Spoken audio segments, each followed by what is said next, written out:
So we're going to break down some of these proposals coming out of the Trump administration, not only the 50-year mortgage, but also some other things that they've been floating around. Let's start with the 50-year mortgage, though.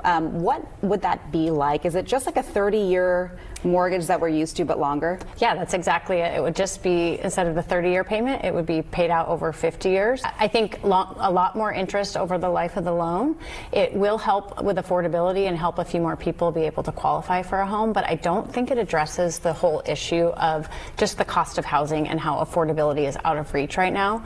I think we need to focus more on inventory, because a lot of these band-aids that they're throwing out there are just going to increase buyer demand, and increasing buyer demand without also increasing inventory is just going to keep prices going up. And another headline that we've seen come out of the Trump administration is this idea of portable mortgages. That one has been a little bit more recent. What do you think about that? How would that work, and do we see that in other places? Yeah, this idea is a lot more interesting to me, because I do think it could start to free up some of the locked-in inventory. We have so many home buyers that are sitting on those 2% and 3% interest rates and that aren't willing to sell because they can't match that rate.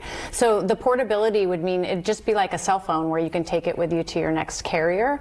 You would be able to take your mortgage with you if you were to move. So in our country right now, our mortgages are tied to a property, but in other countries they're tied to a person. So you could take that mortgage with you to the next property. Could the system actually work like that, and how long would something like that take to implement, right? Because they are tied to our properties. Yes, it would be an administrative hassle for sure. The government would have to, again, change the way we do businesses. We're talking at the county level, the way we record documents.